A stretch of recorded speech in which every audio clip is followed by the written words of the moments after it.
I'll never forget the moment it happened. The wedding was barely a week behind us, the flowers from the reception still withering in the trash bin outside, when my new son-in-law showed up at my front door with a smile too wide for the early hour. He carried a folder tucked under his arm like it contained holy scripture. "Dad," he said, using that word like it already belonged to him, "I've prepared some paperwork. Just routine stuff. Easier for the family if we get everything in order now."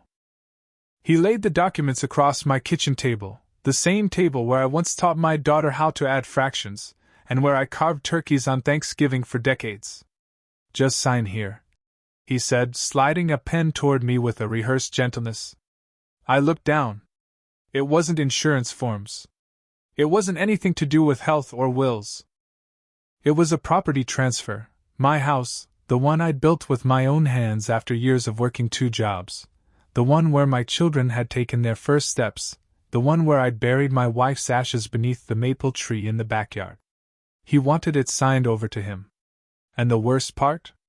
My daughter, my own flesh and blood, sat beside him with her eyes downcast, lips pressed tight, saying nothing.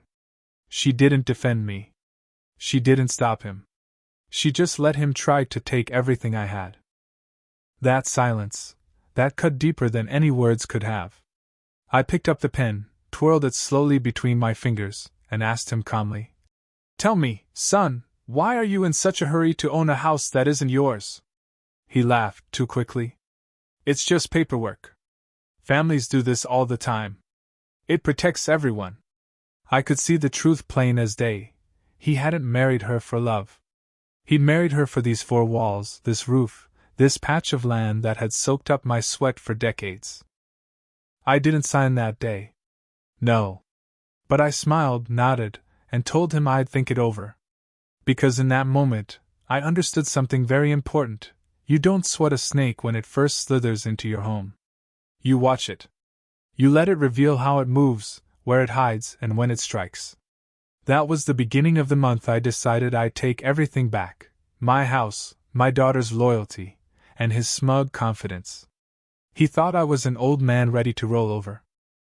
He had no idea who he was dealing with. I didn't sleep much the night after he tried to slide those papers under my nose. Instead, I sat in my chair with the lamp burning low, the documents spread out in front of me like evidence in a trial. Every word was dressed up in polite legal language, but I've lived long enough to know when someone's setting a trap. And this was no favor. This was theft written in ink. The next morning, I decided to learn what kind of man had married my daughter. Not the version he showed her, not the smile he wore when he shook my hand, but the man underneath. And when you want to know the truth about someone, you don't ask questions, you watch. I started small. I followed his car one evening. He told my daughter he was working late, but I watched him pull into a bar 2 towns over, slip inside, and sit laughing with a woman who sure as hell wasn't my daughter. Blonde, young, too familiar with him. They didn't look like co-workers. They looked like conspirators. I didn't confront him, not then. I just took note. The next clue came from the neighbors. Mrs. Price across the street, an old widow who never misses a thing, told me he'd been snooping around my shed while I was out. Said she saw him walk out with a measuring tape in his hand, pacing off the backyard. He was already imagining where he'd build his pool, his garage, maybe even the damn doghouse. He wanted to erase every trace of me before I was gone. But what broke me, what turned my blood cold, was when I found out he'd been whispering to my daughter about how unsafe it was for me to live alone. About how I shouldn't be burdened with the responsibility of a house anymore. He was trying to turn her against me, using my age as a weapon. I remember one evening, I overheard them in the kitchen. My daughter's voice was quiet, uncertain. "But it's his home. He loves this place." And then his answer, sharp, quick, "We can take better care of it. You know your father isn't going to be around forever. Don't you want to think about our future?" That's when I realized the real betrayal wasn't just his greed, it was the seed of doubt he was planting in my daughter's heart. And she, my own girl, wasn't pulling it out. So I made a decision. If he wanted to play games with paperwork and persuasion, then I'd play a different game. Mine would be slower, sharper, and by the time he realized it had started, he'd already be bleeding. I poured myself a whiskey that night, stared at the old photograph of my wife on the mantel, and whispered to her, "Don't worry. He'll regret ever stepping foot in this house." And that was the night I began my plan for revenge. First thing, I didn't rush. That's the mistake people make when their blood runs hot. You sprint and you trip. I moved like a chess player, slow, deliberate, thinking 4 moves ahead. For 3 days I watched them from the kitchen window while pretending to fuss over the begonias. I listened to their late-night whispers through thin walls. I took notes. Old habits die hard. I used to debrief platoons. The principle's the same: collect the facts, don't rely on feelings.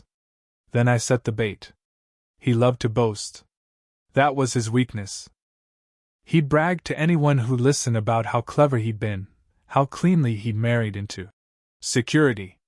So I built a story he couldn't resist. I told a neighbor, a friendlier sort who owed me one, that I was thinking of selling the house and moving to Florida to be near the grandkids. It was a lie, but a small one, believable, harmless. Word travels in a small town like a storm front, and storm fronts make people bluster. Within 48 hours the son-in-law's smile looked different, calculated, hungry. He started leaving earlier, returning later. He began talking, casually, about renovations and making the place our own. He even began to drop numbers in front of my daughter, subtle, like seeds. A kitchen knockout would add at least 20% value. Wouldn't that be something for our future? She listened because he'd learned how to speak to the part of her that wanted safety, ease, escape from every argument and struggle she'd ever known. That's when I called an old friend of mine, a lawyer who'd once bailed me out of a contractual mess when my Ford job nearly ate my pension. I didn't tell him about revenge. I told him I feared undue influence, that someone had started whispering in my daughter's ear and he produced paperwork at my kitchen table. His voice got steady right away. "We don't go after people with threats," he said. "We go after facts. We document. We preserve." He told me what to do: don't destroy anything, don't sign anything, don't engage in loud confrontations that could be turned against you in a court of law. Keep records. Get witnesses. Slow and legal. I liked the word slow. It fit my pace. Next, I created a stage for him to perform on. We were going to have a family meeting, something innocuous I announced at dinner like we weren't deciding anything important. Invited the neighbors who'd seen him measuring the shed. Invited old friends who'd watched my daughter grow up. I invited my lawyer too, but I called him a friend who'd stopped by. The plan was to make the house a place full of faces he didn't recognize and eyes that wouldn't look away when he tried to charm them. The day of the meeting, I wore my Sunday shirt, the one my wife liked. She would have approved.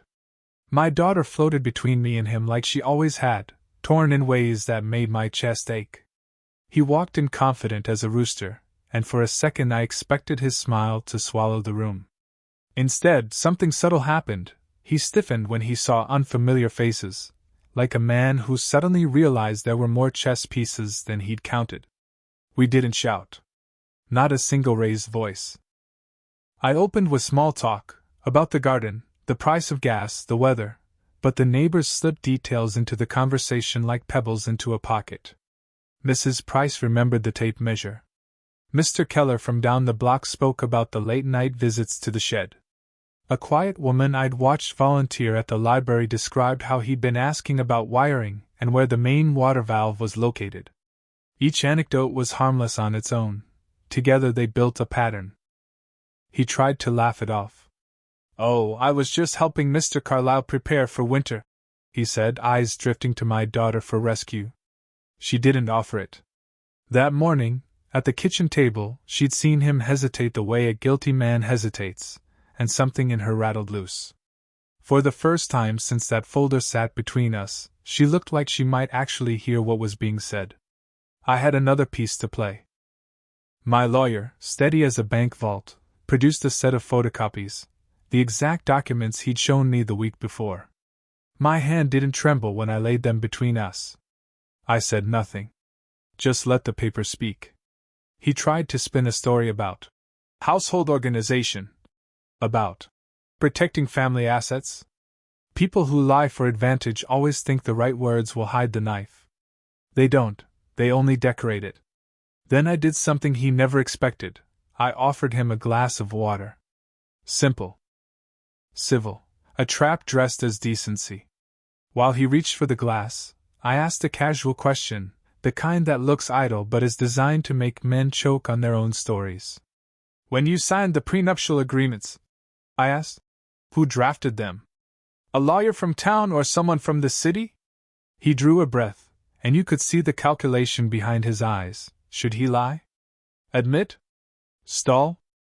His answer came out clipped and wrong, the kind of answer someone gives when they've been rehearsing in the mirror. Oh, just a friend of ours, handled it, nothing legal, really. My lawyer smiled the first real smile he'd shown all afternoon and said, We'd like to take a look, of course, to make sure everything's in order. If there's any hint of coercion or undue influence, we'll advise Ms. And he used my daughter's name like an anchor. On how to proceed. Heat crawled up his neck. He tried deflection. He moved toward my daughter as if to take her hand, to reclaim her. She pulled away. That little motion, it was the sound of a door being closed. Act 3 ended not in a shout but in a small, irreversible tilt. He left before dinner, walking out with his jacket over his arm and his pride folded neatly in his chest. The neighbors watched him go. My daughter sat down on the sofa and finally looked at me, not like a little girl needing rescue and not like a conspirator in the wings, but like someone seeing the bones of a truth. You planned this? She whispered. I planned to make sure you remember who your family is, I said. I planned to make sure you didn't sign anything you'd regret. She was shaking. Dad, Before she finished, a knock came at the door. I opened it. 2 men in suits stood on my porch. One of them had the badge of a county clerk peeking out of his inner pocket. The other held a thick envelope addressed to my daughter. Mr. The clerk nodded to me. We received a late submission from the county recorder. A deed transfer was filed this morning for 9:02 a.m., executed with what appears to be electronic signatures. My stomach dropped cold and sharp. We had cleaned every loose end. We had been slow and careful. Yet somehow, in the time between the meeting and the sunset, paper flew like a hawk. I looked at my daughter. Her face went as white as the envelope in the man's hand. He's done something else, I thought. Something I hadn't seen coming. I reached for the envelope. When the clerk handed me the envelope, my hands didn't tremble much, but something cold slid down my back like rainwater. Inside was a copy of the recorded deed, my property, transferred at 9:02 a.m. Executed with electronic signatures. The county stamp looked official enough to satisfy someone who wanted haste and form over truth. Sir, the clerk said quietly, we file what's presented. If there's a dispute, there's a process. We'll hold a temporary flag if you file an affidavit of fraud. My lawyer, the man I'd called a friend, stood behind me, quiet as a judge. He didn't need to say much. His jaw had that look when a plan is being born. We'll start with the recording of title and the bank records, he said. Electronic signatures can be traced. Someone filed it. We'll find who. I watched my daughter as the wind left her face. She blinked like a child who'd had her magic trick taken away. For a second I saw the little girl who once clutched my finger. Then she turned away and wrapped her hands around her knees on the sofa like she was trying to stop her own body from shaking. You understand? I asked her soft. If that deed stands, this house is gone. She nodded, tears glossing the edge of her lashes. He said it would keep things simple. He said we could sell and move somewhere better. I didn't want to hurt you. The words came in a rush, coming apart. I won't lie, that cut. But what cut deeper was the realization that he'd already convinced her to be his silence. We moved fast, but not reckless. The first move was to freeze anything that could move. My lawyer filed an affidavit of forgery and requested an emergency stay on recordation. The county clerk nodded and promised to hold off additional changes. It bought us time. That's all old men like me can ask for, a little space to move the next piece. Then I remembered that foolproof little arrogance of his. He was careless when he thought the prize was already in hand. Men who count their chickens never watch the hayloft. He hadn't covered his tracks the way a truly clever man would. He'd left fingerprints in small things, bank emails, a nighttime dash to the title office, a cafe receipt someone else remembered seeing him with. I gathered these crumbs like a hound tracking scent. I called Mrs. Price and asked if she'd mind looking through the time stamps on her Ring camera. She'd filmed his truck on the nights she said he'd been near the shed. She laughed that little laugh she keeps for scandal and sent me the clip. His truck at 2:14 a.m., pacing the driveway. A gloved hand with a flashlight. Then the same truck parked at the county clerk's office 2 mornings ago at 8:45 a.m. Funny, she said. I thought he had work. Next I went to the bank. The bank manager was a woman who'd known me when I deposited paychecks from the factory. She didn't like being deceived on anyone's watch. We asked for activity surrounding the account that funded the filing. They couldn't give confidential records to just anyone, but with a subpoena from my lawyer, the paper trail started to show up. A wire, a transfer from an online account, then a payment to an escrow company that matched the amount the county charged for expedited filings. The name on those intermediary accounts, one I recognized from a freelance paralegal who'd advertised document filing services in the classifieds. A small fish. You think he used a paralegal? My lawyer asked, raising his eyebrows. I think he used whatever would make the paperwork move, and didn't think anyone would look, I said. Armed with timestamps and transaction IDs, my lawyer arranged for a formal challenge of the deed, an action in the county court to declare the transfer void due to fraud and undue influence. The judge sets things in motion with a calendar date, and the clerk's office put a red flag on the record, pending litigation. For a while, the house existed in a limbo that smelled like old paper and justice. But there's more to winning than suits and subpoenas. There's the human part, the thread your daughter could still tug. So I stopped only at the courthouse. I went home and I worked on her heart. One rainy night, I found him in the garage, the son-in-law, fiddling with my old toolbox like it was his. He looked up when I stepped onto the porch. The smile that used to come easy now did a nervous little thing at the corners. He'd heard about the filing. Men who break one law think they can charm another. What are you doing here? I asked plain. Just checking on the place, he said. He sounded small. Making sure the insurance. He lied. And that's when I felt the old heat of something that's part anger, part strategy. I didn't shout. I didn't break a thing. Instead, I told him a story. Do you remember the maple tree? I said. He blinked, like some memory was being jammed into him. My wife loved that tree. We planted it when the kids were small. Granules of my life live in those roots. I didn't earn them to hand them over to someone who measures my shed in the dark. He tried to step forward, to take it back. She signed, she agreed. You're making this ugly. Maybe, I said. Or maybe you made this ugly when you decided the quickest road to a home was a shortcut through my life. He started to argue. I cut him off with the one thing men fear more than law: exposure in front of the person they tried to buy. Look at Vera, I said. Look me in the eye and tell me you love her for herself and not for the roof over her head. His jaw worked. He looked at her through the garage window. She was inside, small on the couch, a blanket looped over her knees. He swallowed. Something like shame, not the good kind that wakes a man up and makes him better, but the cheap, hot shame that comes from being caught. He opened his mouth. I won't pretend I didn't want him to break. I wanted him to crack, to admit everything. But life isn't movies. He tried something instead, a bargain, a slither of calculation. We can make you comfortable. You won't lose anything. You already tried to steal it from me, I said. Comfort isn't in a ledger. It's in respect. You owed my wife that respect. You owed my daughter that. He laughed then, not a laugh of triumph, but the nervous sound of a man who finds himself in a room he cannot charm. You'll regret this, he said, a line he must have practiced. Regrets for the foolish, I answered, and he left. That night I sat at the kitchen table, counting the small victories.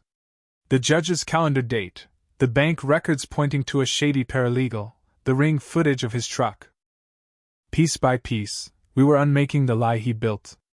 But revenge is not the same as victory. The house still wasn't safe, the deed was flagged, not erased. My daughter still wore the hollow look of someone who'd handed herself to a promise. And somewhere, in his pride, the son-in-law was quietly building a second move. There's always another move. The court date drew closer. Allies gathered, neighbors who'd seen things, the paralegal who now said she'd only assisted, at his request, an interesting choice of language, and a woman from the title company whose handwriting expert had already called my lawyer with a tentative opinion. The signature on the electronic filing bore anomalies. A handwriting analyst would say more, but hearing the words, anomalies, over the phone felt like someone turning a key in a lock. We were ready to press. The morning of the hearing, rain tapered off and the county steps steepled into a clean, cold blue. I buttoned my good coat, the one Margaret had liked, and I drove. At the courthouse, my daughter walked beside me. For the first time in weeks she didn't try to hide. She answered questions with the tremor of someone who had finally put down a burden and recognized it for what it was. The son-in-law arrived too neat, his hair slick, his anxiety masked by designer cologne. The judge called the case, and the room, small, plain, lined with wood, filled with the low hum of people waiting for decisions that changed lives. My lawyer spoke methodically. He put the bank records, the ring footage, the title company's provisional notes, into evidence. The county clerk testified about timelines. Then my daughter, my Vera, did something I will not forget. She stood up, leaving the chair creaking behind her, and told the courtroom exactly what he had whispered to her that morning he asked us to sign, how he told her the house was too big for one old man, how he'd promised them a life in another state, how he'd said that she'd be better off if she helped him push it through. She admitted the late calls, the texts that came at 2 a.m. with gentle urgings, sign this for us. It's for our future. She described how, in a moment of fatigue and longing, she'd followed his logic. The air in the room shifted. People who don't know you think they do, then they learn they don't. A murmur moved like wine through dry grass. The judge looked at her, then at the son-in-law, and the son-in-law's face went pale as something rising in a storm. We were close. Closer than I dared hope when that folder first touched my table. But the judge's gavel came down with a sound that was not the end. I will issue a temporary injunction, he said, pending forensic review of signatures and further evidence. He set dates for expert testimony and reserved final judgment. We left the courthouse that day with a small victory, the deed frozen, his immediate plans on ice. But the last look the son-in-law gave me as we stepped onto the courthouse steps was not the look of a beaten man. It was the look of a gambler counting chips. He had other cards. He had time. And time is a dangerous thing when one of the players has no scruples left to lose. So I closed that chapter with a promise I spoke under my breath as we walked to the car. You won this round, I told him in my head. But not the game. And that's where I leave you, son, in the hour between a court's temporary reprieve and the next play. Evidence is stacked. The title stands under a red flag. My daughter has begun to remember who she is. The son-in-law thinks he still has moves to make. The court had frozen the deed, but I knew that wasn't enough. He wasn't the kind of man to wait quietly. He'd scheme, twist, dig for another way in.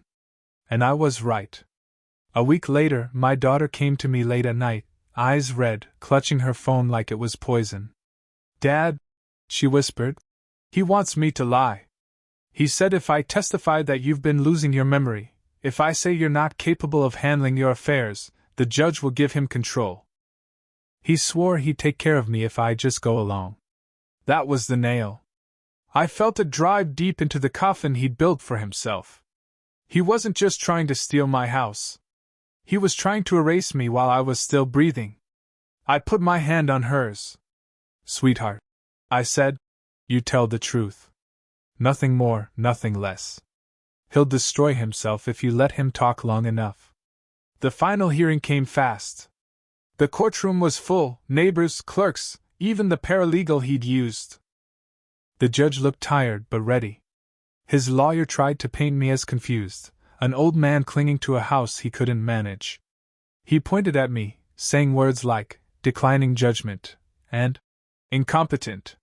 He even produced a fake doctor's note, a signature I knew was forged the moment I saw it. But then my lawyer stood. Calm, steady.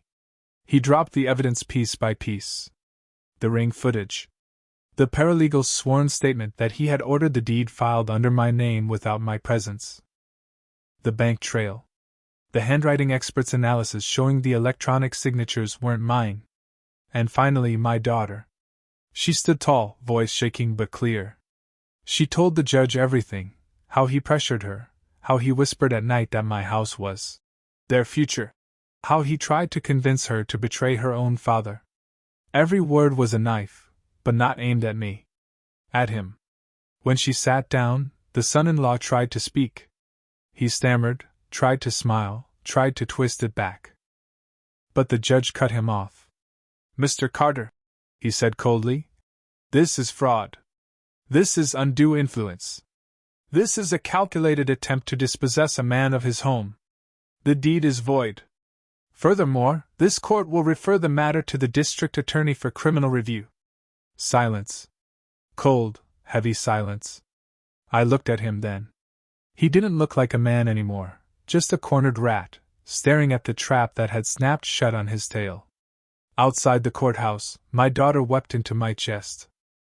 I'm so sorry, Dad. I didn't see it. I didn't see who he really was. I stroked her hair the way I had when she was 5 years old. You see it now, I said. That's what matters. We don't choose who betrays us, but we choose how we answer. And we answered. The prosecutors came later. He faced charges for fraud, forgery, attempted theft. He'll have his day in front of another judge. That's his road now, not mine. As for me, I walked back into my house, the old maple swaying out back, the photos of my wife watching from the mantel. The floorboards creaked the same way they always had. But the air was different. The house had survived, and so had I. And I'll tell you this, son, nothing teaches you the worth of what you built like seeing someone try to rip it from your hands. Blood may betray, marriage may lie, but stone and wood and memory, those stand if you stand with them. I poured a glass of whiskey that night, raised it toward the old photograph of my wife, and whispered, we won. He'll never take this home from us. But even in victory, there's a lesson carved into me like initials in bark. Trust is a gift you only give once. And if someone squanders it, you don't hand it back. That was the end of him. And the beginning of me, living in my house with no more illusions, but with my head held high.